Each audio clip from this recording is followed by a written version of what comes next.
Here's a before picture of this sad little headboard that was used as a welcome sign in the yard.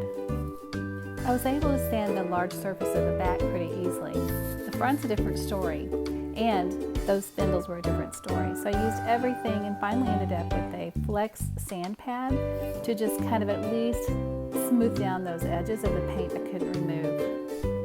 There were a couple of spots that I wanted to reinforce, so I whipped up some wood putty by Bondo, which is also paintable and stainable. After it dried for about an hour, I did it thick, so probably an hour and a half, I sanded it down smooth to the wood.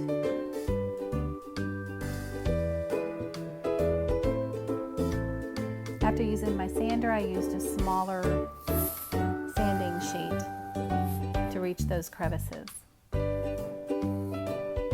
Over here on the front side, I had a real hard time getting any of the paint off, so I sanded as much as I could and then did a few little repairs with Dixie Belle's mud and sanded that down smooth.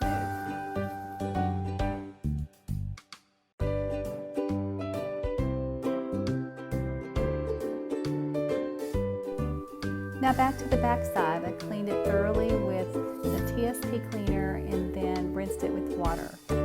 I added 2 coats of the base color I wanted, which was Sackcloth by American Paint Company. This paint is a really thick clay-based paint and is easy to use to create texture. So I knew it would be helpful to cover up that paint that I couldn't get off earlier.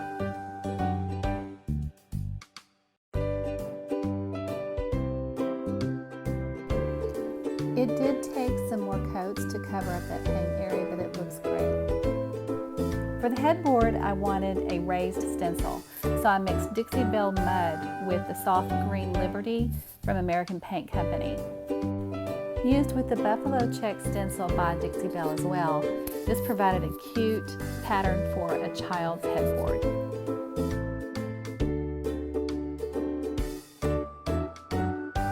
My stencil didn't reach quite far enough, so after my left-hand side was good and dry, I took the stencil, cleaned it, and made sure it was good and dry with no globs on it, and started again.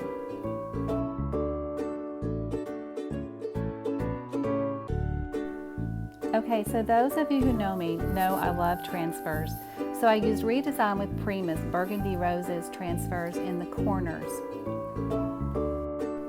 Transfers are so easy to apply and they're beautiful. They just add a nice little accent. So if you haven't ever tried any transfers, don't be afraid.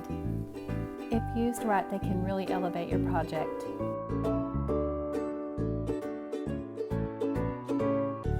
I wanted to add some shimmer, so I added some embellishing wax by Deco Art, which is a metallic luster in the color Champagne Ice.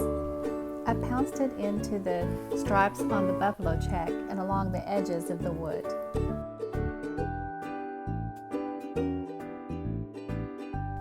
So to recap, we started with the sad headboard that had been used as a welcome sign in the yard. And now it's a pretty little headboard for a young lady with a little bit of shine and a little bit of flowers.